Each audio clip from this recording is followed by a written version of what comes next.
Good evening, ladies and gentlemen, and welcome to the Reveal Report on a Monday. What a day it is, by the way. We are celebrating the inauguration of the 47th President of the United States of America. Donald J. Trump is now in charge. And a lot of you probably seen the footage earlier today. It looks like some of you are tuned in to see what's going on tonight, but it looks like a lot is about to happen.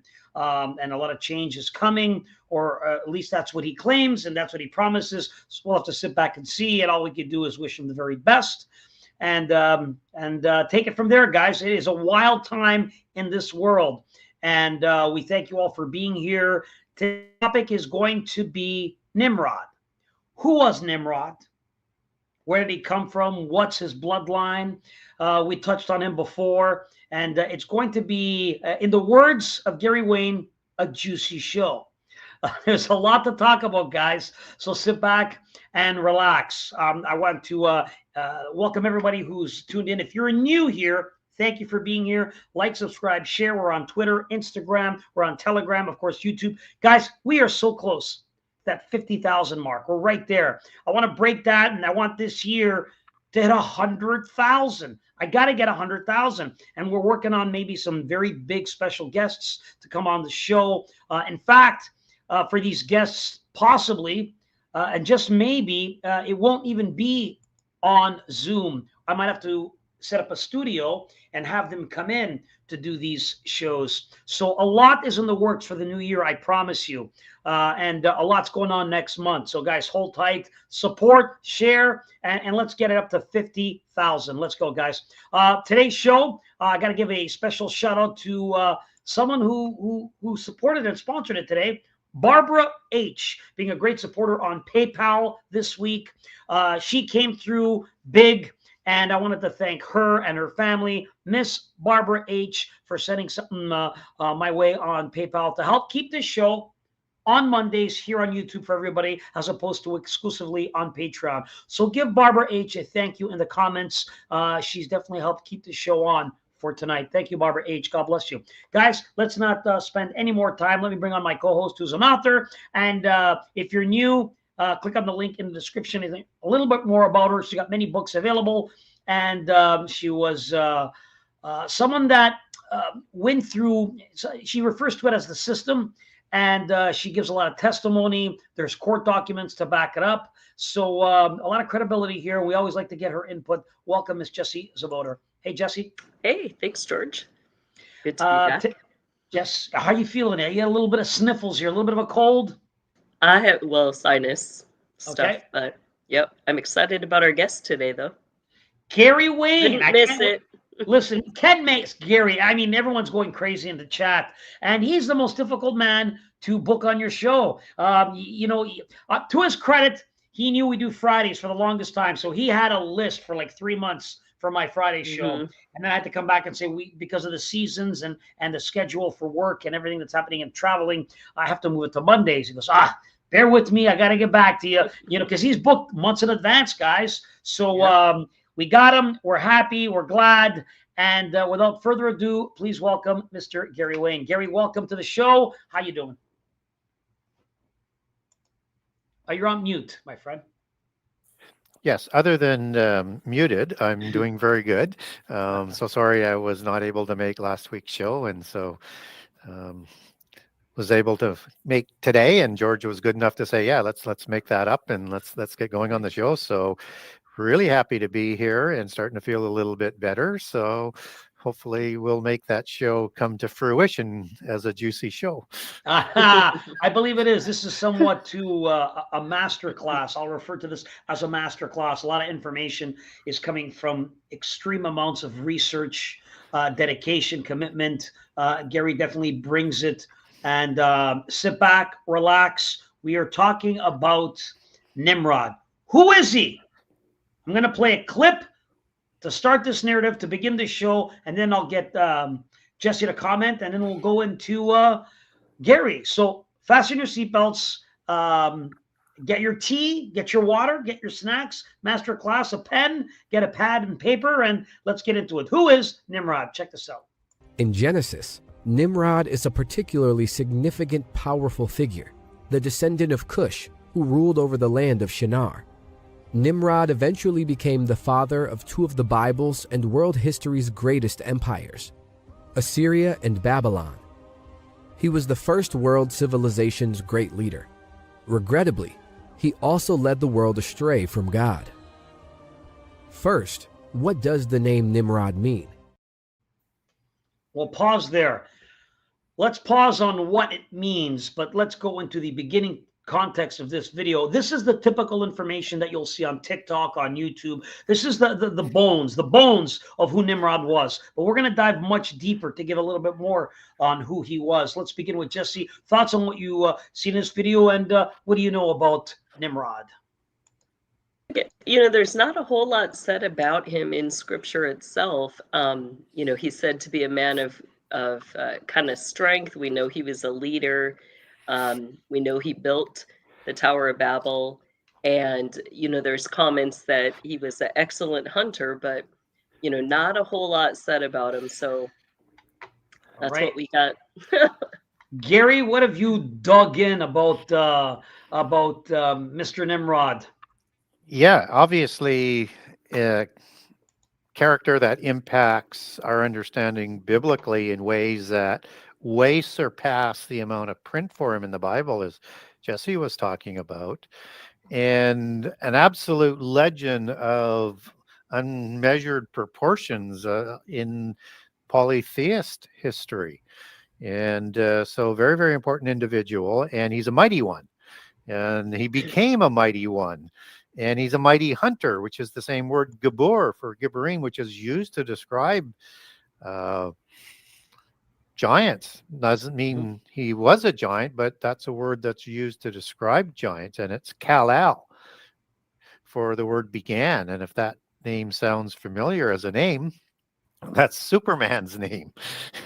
And his father is Jor-El, and they're from the house of El. So anyways, that's just a little bit of information, but somehow he becomes Gibborim-like, and he founds, probably likely renovates cities like Uruk, and we would know that biblically as Erech, and many other cities like, you know, Babylon and cities that are listed in Genesis 10. And yes, he's a founder as a bloodline, which is important because we don't get his descendants in the Bible. We get other genealogies from, you know, the descendants of Ham and Cush, who Nimrod comes down through, but it's absolutely cut off, and it's cut off for a reason.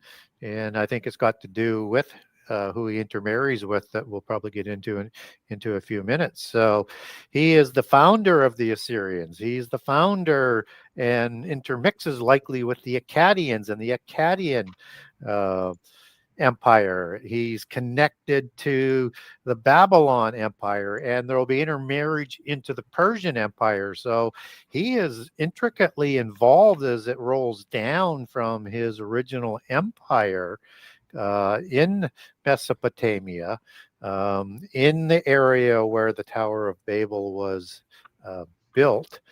And he stayed there afterwards. And so he becomes a very, very important figure of the East. And then as the East sort of intermeshes in with the covenant land and obviously the other cultures around the world. So yeah, the information is quite stingy. But we do understand that the land of Nimrod is in that whole area with the Assyrians and that very, very obscure history. So it's going to be interesting peeling back the onions further on that. Correct. Love that. And we're on this right now, so I want to touch on something here because there's so much to hit today. Okay, one, there's many different texts, whether it be accurate or not, whether it be folklore or somebody that got a tablet and tried to translate it, maybe didn't translate it correctly. It seems to me, from the information I have gathered, he could be a giant of some sort. a bigger man than the average man. He wouldn't be 5 feet. He wouldn't be 6 feet. He'd be much bigger, from what I gather from all the information I've researched, which is interesting. And it's also said that he was the first world leader, because initially he wanted to, create some like the first world order. He control things. He wanted to create empires. He wanted to rule over empires, and I don't believe that's what was God's plan or intention. He's the son of Cush, the great grandson of Noah. Cush, the son of Ham. Interesting bloodline here. And when I mention this, because there's a lot of sin, if you know what I mean, with this bloodline. Ham specifically, the big secret between Ham and Noah. There's many different folklore stories. Do you know what I'm referring to, Gary? This story? Story of Ham and the curse of Ham? Yes. Yes. And so most people sort of understand that in the allegorical language that's used as to basically know somebody, or uncover is an equivalent cognate term. And there's several terms in the Bible that would refer to that. So Ham, he is going to have a sexual relationship with what most people would generally determine as Noah's wife.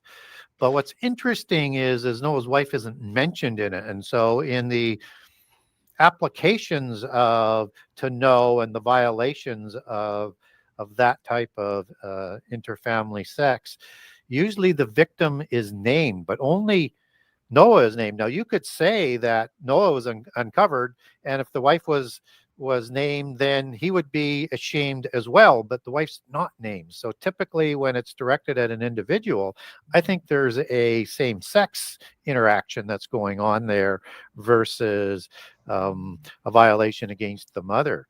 And that Ham knew what had happened when he woke up. Why?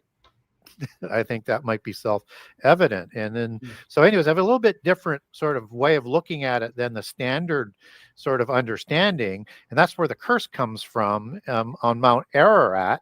And Ararat means curse in Hebrew, where the name is associated where this happens. But it's not Ham who becomes cursed. It's Canaan. Canaan's not even born yet. Okay. But he's the one that's going to carry that curse. And the other Hamites are seemingly spared that curse. And so Ham's curse passes on to Canaan, who's going to be a bond or a servant of other nations. And Canaan is probably saying, I'm not going to accept that. The heck with that. And what he's going to do, probably even before the dispersion at Babel, I think he's going to supply daughters to fallen angels. And they're going to create the Rephaim giants with the Baalim council of gods. And then they're going to move in with the giants, who are the aboriginals in the land after Babel, and to continue that process and create a whole bunch of hybrid tribes. Wow, you're dropping major bombs right now, Gary. This is major, what you just said, because I don't know if we got into anything that deep. Man, this is crazy. Okay, so my mind is blown right now, because there's only so much one person can know, and this is pretty impressive. Let's get into let's touch on that.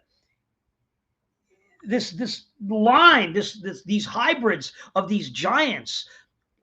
I don't even know what to say. What would they look like, Gary? How big would they be? So 7 to 9 feet tall. And they're called the Shazu by the Egyptians in the Egyptian execration texts.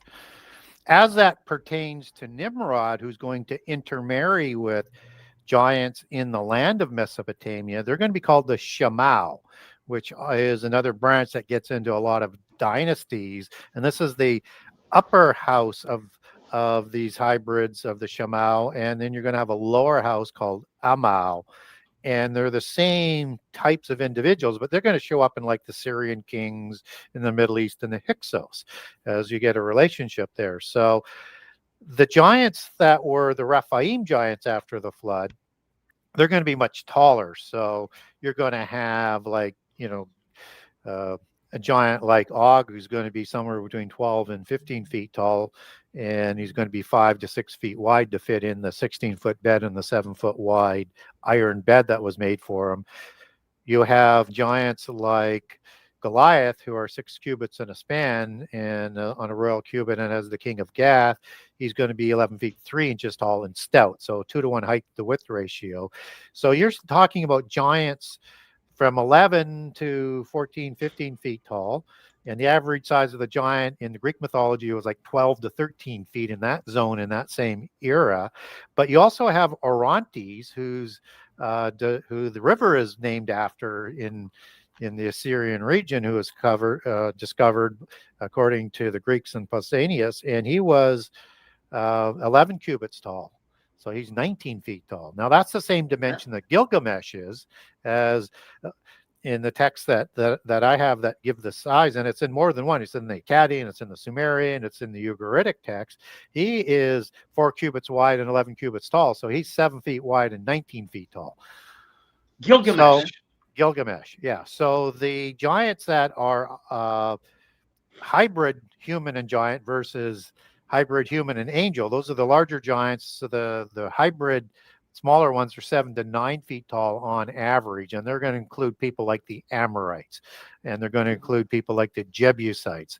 And then there's going to be a number of tribes within the Mesopotamian that are come through the Nimrodian bloodline that will be different peoples, but there's also a lot of giant nations in there too. Okay. Now, Nimrod wouldn't be of this bloodline yet, correct? Nimrod is, he's first generation after Cush, just as Canaan is. So he's third generation after the flood. So, and Babel is built both from the Masonic history and the Polychronicon and the histories of Freemasonry 101 years after the flood, just as you can do the genealogy math to take Babel biblically to 101 years after the flood. So there's an alignment there on it. So sometime after that is when people are going to disperse into the land where the giants are. So the giants either survive the flood, or shortly after Canaan becomes an adult, he's going to supply daughters to create the giants. And it may be both. I lean more for the second incursion. And so, but understand that Nimrod is going to rule from Uruk in Mesopotamia from biblically about 2348 BC, and inherits from Ham, or Megiakashur is the Mesopotamian name for his father, where you have Cush that's actually right in that name and compounded word and title. So maybe 2300, you might push that out where he becomes king, but you don't really hear of Cush being a king in there. Most of the Cushites go to Africa, right? Okay. Although there is an individual that stays behind that's probably from a Cushite bloodline or a Nimrodian bloodline, and his name is Cushan, and biblically Cushan Rishathaim, which means blackness or twice wicked. Yeah. And they're going to oppress the Israelites in the time of the judges in the time of Othniel. So yeah, so when we look at the timing of Nimrod, that's third generation from Noah, and very shortly after the flood, and within that 100 years where he usurps and becomes like a archetypical antichrist figure, imposing a universal religion and in charge of all of the Noahites. And his name means in the Hebrew, it means basically one who rebels. Correct. Because he's going to break his vows, as you were alluding to, which is part of the meaning of Kal-El. But usually through sexual rituals and things like that. So it really sort of gets messy in that word. And that's the same word, just out of interest. And then I'll clam up here and let you guys back in. When it says in Genesis 6:1-4, when it says when the daughters of men, or when I'm trying to get the right wording on it, but when the people began to multiply in 6:1, that word began is Kal-El again, which implies some sort of sexual change and transformation and bonds and oaths and breaking thereof. And those are the daughters that are going to intermarry with the fallen angels. So there's something connected in the understanding of giants in Genesis 6 and how Nimrod somehow becomes giant-like. Yes. And it could come through technology, it could come through, things, powers from the gods. Yes. It could come in a number of different ways, but typically he's understood as the son of Cush, not as the offspring of angels. Okay. So that's great. So at least we got that. There we go. This guy was obviously fallen. And what I mean by fallen is he didn't go by God's word. We discussed that. His name means it all. I have a clip of what a preacher has a few things to say about his name and his interpretation. I'd love to get Jesse and your comments on what he has to say. So turn up your volumes, take a listen to this explanation on Nimrod and his name. Here it is. But his name means we shall rebel. He's the first. He's called a mighty man before the Lord, and it's not a good phrase. He's seen as a tyrant, an empire builder, somebody that wants to rule over and dominate. Which these empires that he builds, Babel and Assyria, come to play very much in Israel's history on down the line. They're the ones that take him into captivity, and the Assyrians in particular were very, very brutal, very, very brutal in battle. They'd make a mountain of heads. They'd conquer a city. If the city would surrender to them, they'd say, fine, all good, if you agree to our terms, which would often be very difficult. But if you don't agree, they'd make a mountain of heads. They would put a hook in their nose and they would drag them away. Now, the gospel, one of the earliest people groups, by the way, that the gospel really had a very powerful effect on is the Armenians and the Assyrians. And to this day, Assyrians there's quite a few Assyrian communities, especially in like California. Wonderful people. Wonderful people. So I'm not picking on anybody here. We could pick on everybody or we could pick on nobody. I'm not trying to pick on anybody. But the ancient Assyrians were fearful. I mean, they were to be feared. I mean, they were terrifying. Their terrorism was their number one tactic. They brought people into compliance through the horrible things that they would threaten to do to them. And Nimrod is kind of your first. He, like Cain in his rebellion, what does he do? He builds a city. Nimrod is a rebel who builds empires. He goes and he starts empires. He wants to rule the world. And he does so in disobedience to the call of God to be fruitful and multiply and spread out. Instead, he wants to consolidate and centralize. Very interesting perspective. We'll begin with Jesse. What are your thoughts on his comments? Yeah, I think it's interesting that they bring out the connection with Nimrod and the architecture. And I know, Gary, you have a lot in your book about that aligns with things that we see even today in the Masonic or the system architecture.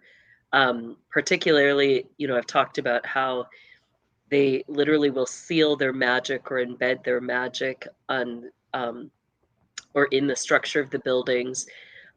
You've talked about, how Nimrod had 2 towers that he'd raise up. And, we see that a lot in the church designs or the different Masonic buildings where you'll have the 2, I call them the poles, because really what they go back to are the Baal and the Ashtaroth poles, and then the different Solomonic contracts between the physical and the spiritual world. But all of that, I find really interesting. And then the connection with Assyria, and does that lead, I guess, talking about the worship and the different deities that he began to, bring to the forefront in everything.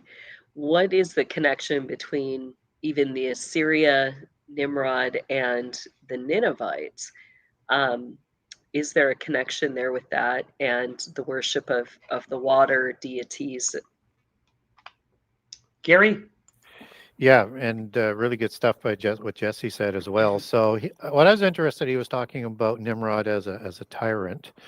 And a tyrant is one of those terms that's used for like the tyrants or the potentates of the terrible ones in Ezekiel 32, also described as Gibor or Gibborim. So again, this close affinity to either being a giant or giant-like in every way that he can make himself.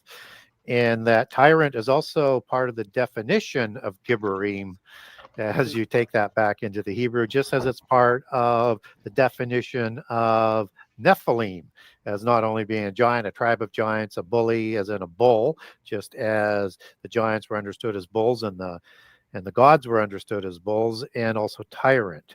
And that the Gyges kings were that Herculean tyrant term, where the tyrant term comes from, and they had Assyrian kings as part of that sort of bloodline. So again, interesting kind of connections that are in there just with the theme of tyrant. Now, I wouldn't confuse Syrian with Assyrian. Syrian without the A are Aramaic people, Aramaeans, versus this other group of people that are going to be an offshoot of Nimrod through likely a bloodline, or maybe even back to a specific type of a giant in terms of the Tartar title and the Assyrian title and the association with Tartarus and Tartaria. And so we want to be a little bit careful of that. And you also have Assyria that shows up, or the Syrian Asher, who is going to show up in Ezekiel 32 with these terrible ones that are in the pit prison. And so again, you have that sort of connection. But again, you have to keep in mind that the people of Shem and Semites are going to intermarry as they leave Babel with giants that are already there that we'll probably get a little bit more into in a few minutes. And so when we look at the definition that the minister is using, he's using the typical definition in Hebrew as being to rebel or rebellious and terms like that. And Nimrod is a foreign word from Hebrew. So it's been adopted into the Hebrew language. So if it comes out of another language, typically it might have a different name and meaning, or slightly different name and meaning. So there's another interesting character that is third generation in Sumeria. And also understand that just as the connection was made between Cain building a city and Nod, this is in the same general area and on the east side of the Euphrates, because the land of Eden ended at the Euphrates and went all the way to the Nile, Mount Hermon, to the Red Sea and Sea of Aqaba and Indian Ocean on the south side. And so the area where Babylon, the Babel Tower, would have been built was on the east side of the river. So again, lots of interesting relationships there. And he's renovating cities. I think these are all antediluvian cities.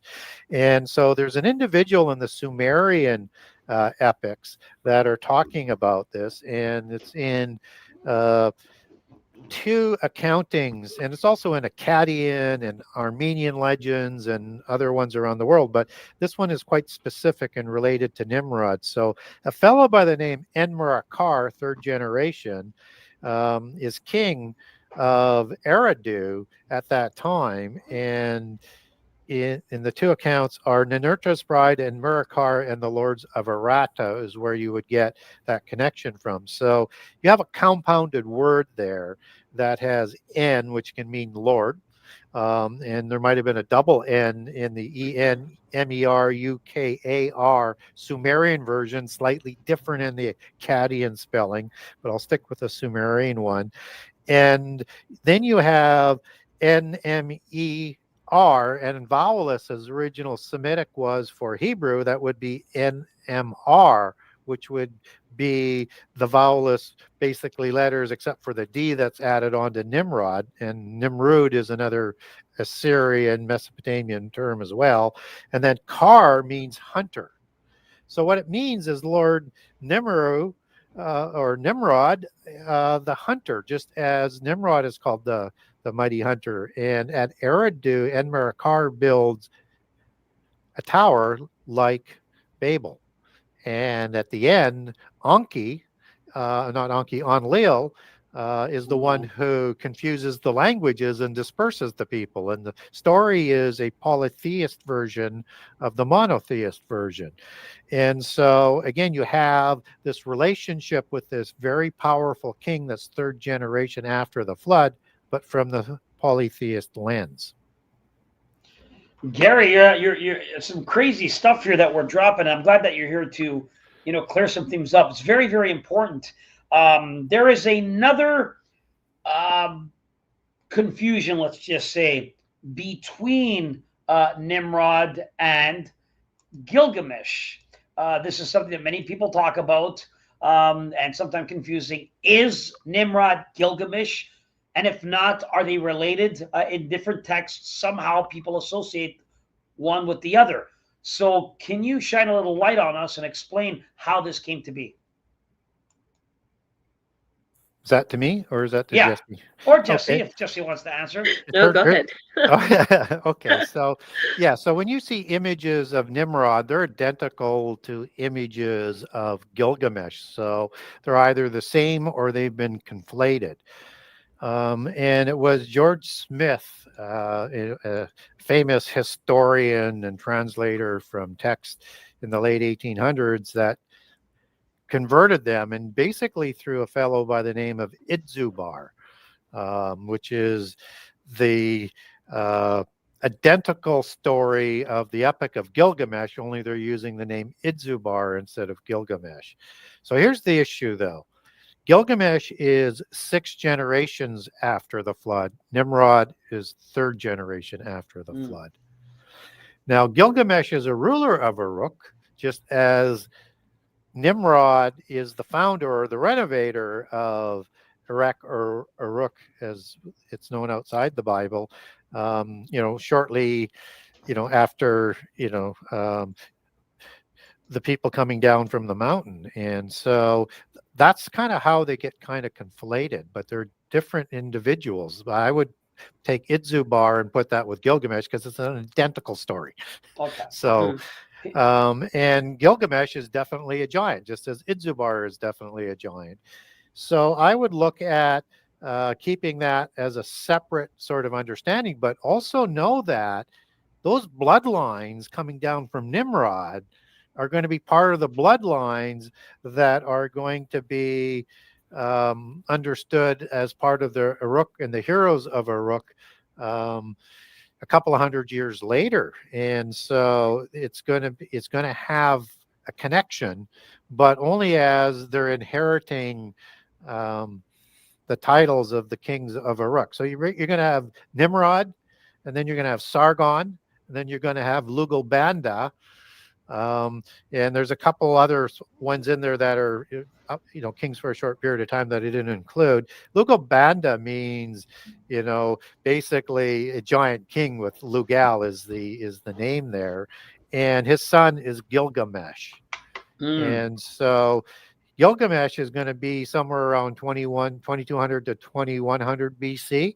And so when we get the oldest datings of the tablets, it's from that same period of time, which makes perfect sense. It doesn't mean there weren't some more Sumerian manuscripts before that, and there were, but the 12 tablets, as we understand it, date to about 2150 BC. On that, I find it interesting here on Jason and what he had to say. In Hebrew, Gilgamesh is literally the reincarnated man. His name means reincarnated. So therefore, I posed the question, Gary, is it possible now they look alike, but maybe Gilgamesh, to many, was thought to be the reincarnation of Nimrod? Yeah, I'd like to see that source, because it's a compounded word, Gilgamesh, and I don't get anything close to that, whether I'm translating through Akkadian or Sumerian or Babylonian, and any of the accounts don't take me there. So I'd be interested to see that source. But it is more associated with black and wheel worship and Gilgal and giant and other words that are in the mix of Gilgamesh. And it's interesting, the black. So it's either referring to his black hair or his skin color, and also understanding that Cush, who he's the son of, means black and sort of represents the African nations where their inheritance was associated with Cush, below the northern part of Egypt. So say Ethiopia and south in Upper Egypt, and then south from there. So, and I break it down in several different ways in book 2. So you get all the different variations, but reincarnation never comes up in the old languages on that. So it'd be interesting to see that source, because I would like to dig into that a little bit further, because it's part of that occult meaning in terms of their belief system, and associated with the disembodied spirits and coming back somehow physically down the road. Take a look at what he says here. Jason is trying to. He says, Mesh, Manesh, Man, okay, and Gilga. No, actually, Mesa. It's in the original. It's MES. The H is an addition on down, and it's actually dealing with specific stones and powerful stones that are talked about in many of the Sumerian legends that are being talked about. So again, get my book. You'll see where that goes back to, but we don't want to confuse English transliterations or closely associated spellings with ancient languages. That's where people get into a mistake. Take it back to the original language and the original words. Excellent. All right. Because again, you're clearing a lot of things up. They are not the same. They came at 2 different times, and one is 3 generations apart, Gilgamesh. So they're not the same. That's great clearing up, because again, there's many speculation. People try to compare them. On that note, we pivoted a little bit to Gilgamesh. Something in 2003, I believe. This article, Gilgamesh tomb believed to be found. Archaeologists in Iraq believe they may have found the lost tomb of King Gilgamesh, the subject of the oldest book in history. So this is an actual article, BBC News, and this interesting enough, I was doing some research, and there were some Pfizer reports where Hillary Clinton herself was apparently trying to summon Gilgamesh, somewhat of a buried Nephilim is the word. There were documents. Some of it was crossed out, but apparently they found this giant, and the office of the government, I guess under Hillary Clinton, wanted this giant. And I have a clip here. It was filmed in VHS. The original clip is much longer, but for time restraints here, for the YouTube, I've cut it down. It's about 1.5 minutes or so long. Here's an actual VHS. You'll see maybe on a piece of paper the pictures, maybe the names of the individual who found this in this tomb. So I'm going to share with everybody. Take a look, and then I'll get both your comments. Here is the found tomb of Gilgamesh in Iraq. Here it is.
Okay.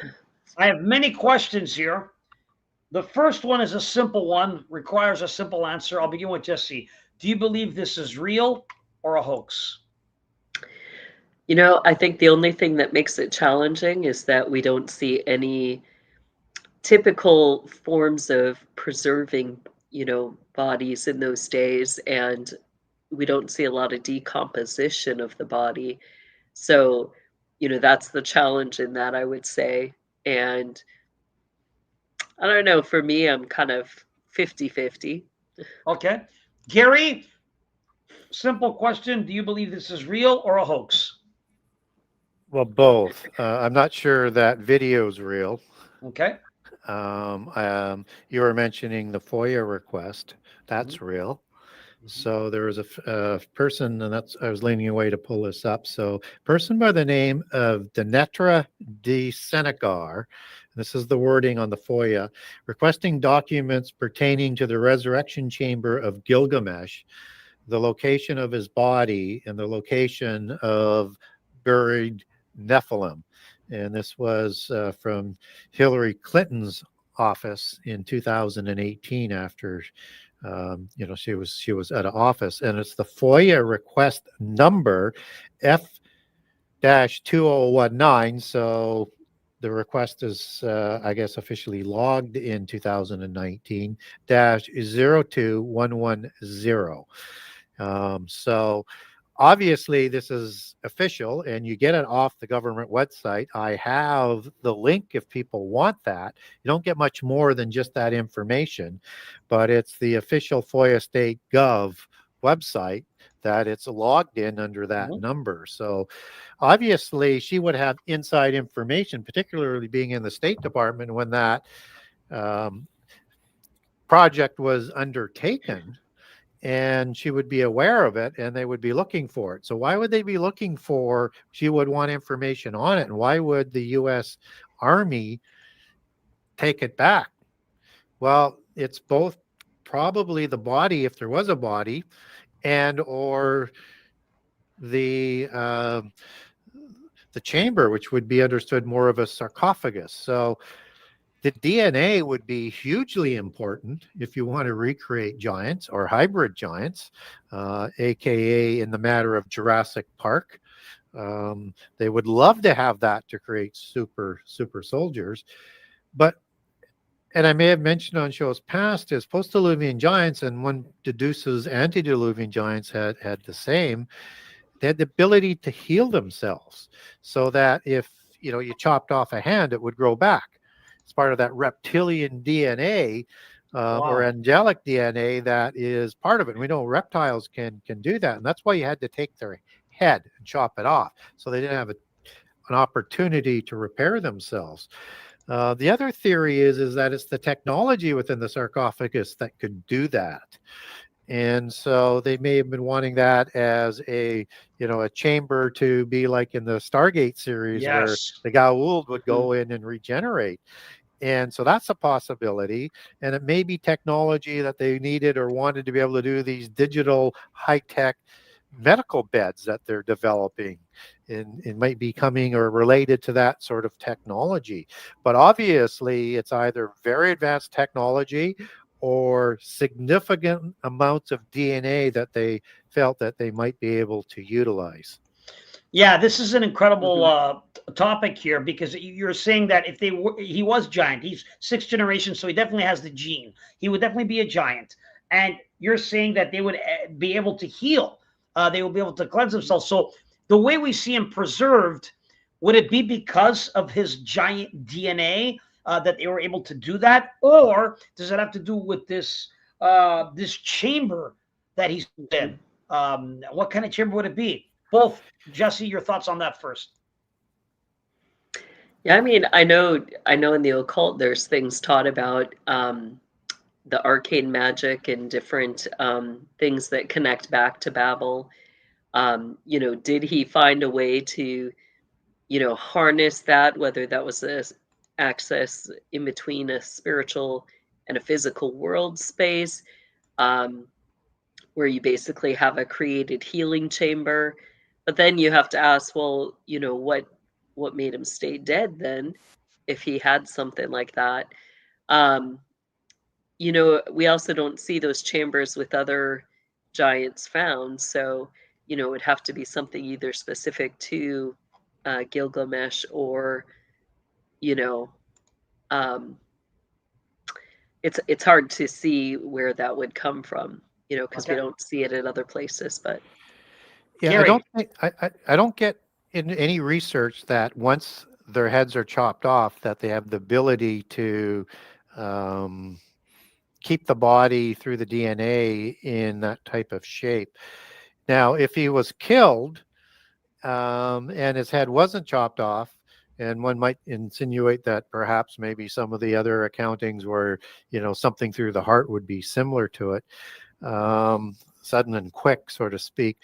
I don't get any accounts, but let me just back step on that. But if he was killed, then he would be able to keep his spirit in the body if it was able to regenerate. So he wouldn't have left the body. So he wouldn't stay imprisoned in there. That would make no sense either. So it seems to me that if that is real, which is a big if in my mind, but if it was, it would be preserved because of the technology. Now, you could also say they had both DNA capability to do that, and maybe technology from the Baalim Council of Gods as the ruler of the world shortly after the flood. Yeah, this is crazy stuff. I'm trying to get a screenshot of him so we could look at it, but his hair is preserved. It's not white, it's dark. Is it the chamber again? This is an answer we don't know for sure. Is it his DNA, or is this a hoax? And maybe they're showing us the wrong one. Is that a possibility? Like maybe I'm just saying, maybe they found it, the information was out, they wanted to get rid of it, so they wanted to see what he really looked like. Again, come the FOIA request for government that wanted it. So is it possible that he didn't look like this, but they had to create something? it's plausible. Gary, let me share a picture here with you guys just to get your thoughts. This is what it kind of looks like. Here's a quick screenshot here. In the top left, he's preserved. They found the tomb of the Anunnaki king Gilgamesh. All right, there's a tomb. There's a place. It's in Iraq. This is what he looks like. I'm trying to get a better screenshot from the video. People can play it back to look at it. But he looks preserved too well. I don't know what kind of special chamber this is. I'm going to go with, I think this is a hoax. I don't think he looked like this. If they found him, he probably didn't look like this, but they definitely got him and they had to present something because the word was already out, if that makes sense. Yeah, possible for sure. I've not been able to establish how, because this information is obviously very secretive, how they determined it was Gilgamesh's burial chamber. It could be another giant for all we know. Yeah. And so is there a name that was attached with it that they were on the inscriptions, or is it just as it comes down through legend? But yeah, to me, it's way too well preserved no matter what. And so that body looks like it could get up and go almost. Yeah, almost, right? And so then I don't know why the demonic spirit would have left. Yeah, I'm going to go with this, guys. I'm going to go with my gut, and my gut says that I think it's a hoax. Now, I'm not going to say that they did not find a tomb with someone that could possibly maybe be Gilgamesh, but we're not looking at the one that they found, that's for sure. They're keeping that hush-hush. Important. Let's talk about the other aspect of this. You said the power and the capabilities that they could use from this chamber and the DNA if it was Gilgamesh. I mean, come on. We know about these military operations. They're made public sometimes. There's these whistleblowers that come out and say that they take DNA, and some people say they're splicing DNA to create certain type of creatures, hybrids, not even like half human, half beast. So we know that there's these type of things happening. People have come out to talk about that. We've done a show on this. What would they want to do with the DNA of Gilgamesh if it was Gilgamesh? What? Paint me a scenario. Paint me and the people watching a scenario. Begin with you, Jesse, first. Well, I think, I'll say it's plausible because you have different government projects like the Genesis 6 project in Nimrod's Hill where they do exactly that. They try to breed hybrid individuals that they believe are gods and come from the gods. And you have a connection with all of that to the different, Lebensborn programs. With that, what do they want to do with it? I think it all goes back to the system or the occult's original agenda, which is, they want to be gods and they want to usurp the throne of God. They believe that they have to raise up all of these supernatural beings in order to, have an army or to have authority. They have to have the human DNA, because in Scripture, we have been given the access to come boldly before the throne of grace. So, that's what they believe, is that human DNA will give the connection for, those age-old spirits to come back and try to usurp God's throne. Excellent question. Excellent answer. V says to see if maybe they have descendants. They can maybe link this DNA from this person to see in their files if there's any humans with the same type of DNA. I'm going to throw the question to you, Gary. What do you think? Well, they track the pure DNA and genealogies, so, and blood types. So, but you may get a larger database by doing that. But so I go back to a couple of things. One is that if you want the DNA, that means you want to recreate the giant soul and body. Trouble is they can't produce the spirit from an American, let's say, technological perspective to do that. Nobody can other than God. So you would have to have a demonic spirit that doesn't have a body to come in and inhabit that.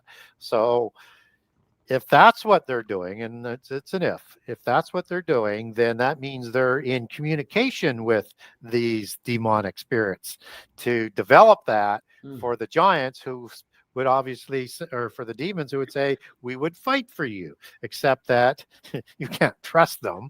Then they're going to be these amazing fighting machines that would have the ability to repair themselves. So that's probably a bad plan, but who knows what goes on sometimes in research labs. The other thing would be is they know they can't reproduce that spirit. So they just want to be able to create hybrids. And again, a super soldier, but using that to create hybrids so that they don't have to use normal humans to do it, and these would be much more powerful and have a significant advantage. And you could imagine linking a hybrid created through DNA splicing and multiple generations. As you would develop this through, you could create the scenario where you could have an interconnected digital connection that they might be putting in there to work with this angelic technology that keeps being developed. So it might be a perfect warrior that works with that angelic technology as you envision the chip implant technology. Yeah, great answer. Yeah, great answer. There's so much. I mean, we could spend 2-3 hours on this, guys. I just want to remind everybody, following this show, we are going to do a after show Q&A, give you a chance to ask some questions with Gary, Jesse, myself on my Patreon, The Reveal Report. The link is in the description. We're going to close off the show and move to the after show, and I'll give everyone a chance to ask some questions. But before we do, in closing, Jesse, thoughts on Nimrod? I mean, what an interesting character. He contributed so much in the terms of creating empires. He was the first one who wanted to be a world leader. Gary, how did he die? Do you have any information that's accurate? I have different stories that I've researched, but what is your thoughts on how he passed away? And before we get into that, Jesse, thoughts on Gilgamesh? This is crazy. I mean, you're associated to the occult. You spoke to people. You do a lot of information. You know people that are working on the inside. If they were to take this person's DNA, would they do some type of magical ritual ceremony to try and summon other beings, or try maybe summon up a spirit? And they do, and interestingly enough, you have a being or creature, we'll call him, within the system who, whether he dates back that old or whether he's, you know, a descendant of, they have a being that they named Gilgamesh and who masquerades himself as Gilgamesh within the system, who shows up for particularly end time ritual things. Wow. So you have a connection with that, and then you have, you know, even some of the areas like we talked about under Area 51, that they have a huge end time ritual area. And under there, they've got some of the sacred stones that come out of, you know, that time period, and things with, you know, witchcraft spells connected on them that are end time, we'll just say masterpieces. But so there's a lot that goes back to that. And then particularly with the spiritual gates, the different types of magic, and even the seals, you know, even the seal of Israel, we've talked about how with that you've got two triangles, one facing up, one facing down.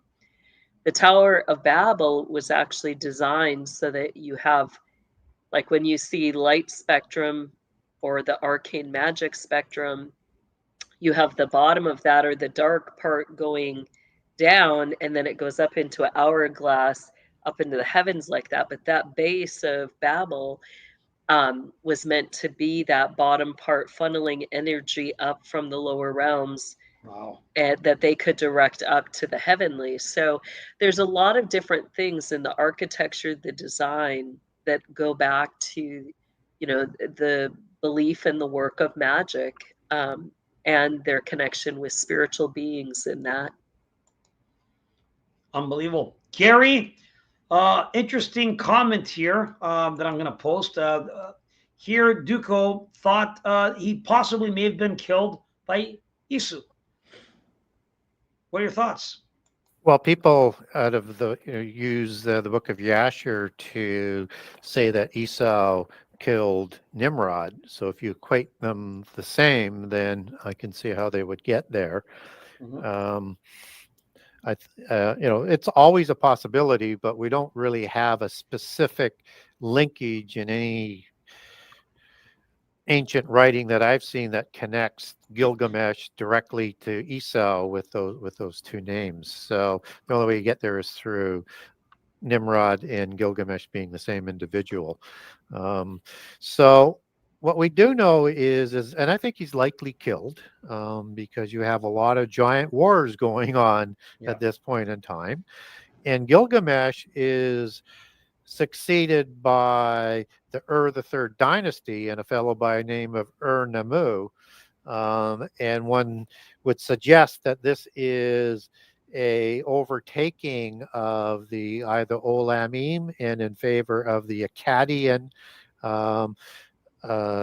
takeover of Uruk and the cities of for the the third dynasty that goes on until the Amorites will take over, you know, a couple hundred years after that. So I suspect that Gilgamesh either leaves and, you know, goes off somewhere else just to be away from most of civilization, or he's killed because he's the king of Uruk.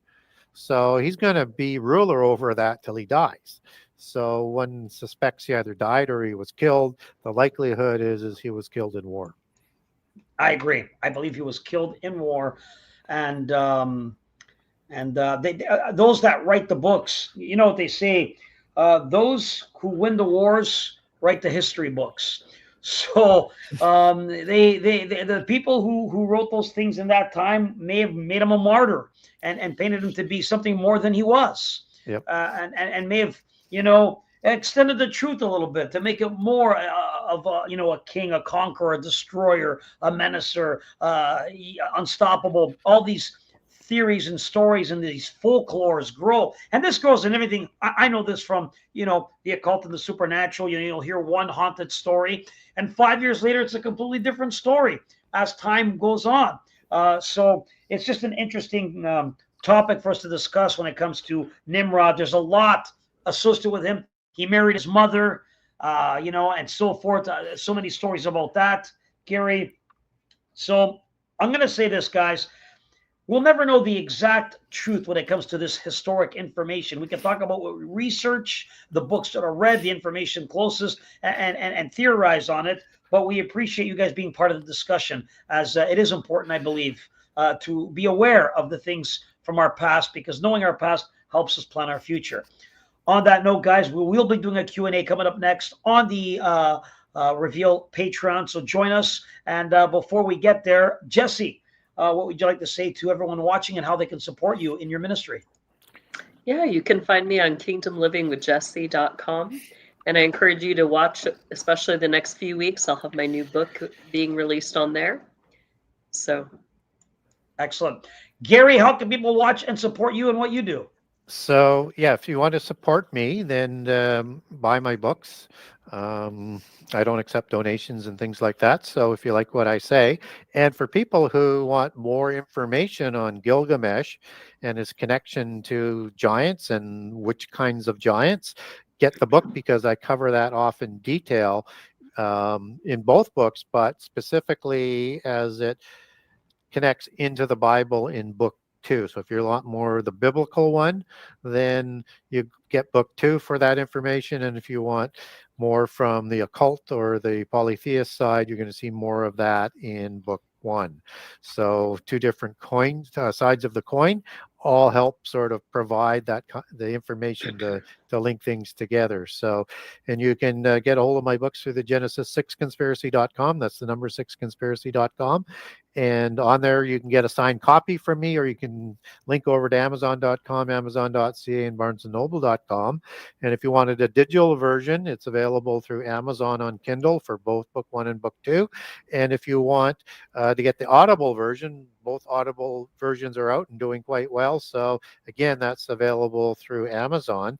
And if you did want to buy both books from me and get signed copies, or you want to buy multiple books, go to page 3 on the buy now page to do the bundling. You can get the discounts for additional books of the same book on book 1, book 2, and then on page 3, that's where you do the bundling. Then you send me an email telling me the breakdown who you want them signed over to. So that's the best way to support me, and to get a hold of me is through my website. And again, his website link is in the description. Guys, for me, I just want to say thank you for supporting and watching the channel. Let's get it to 50,000. Follow, like, subscribe.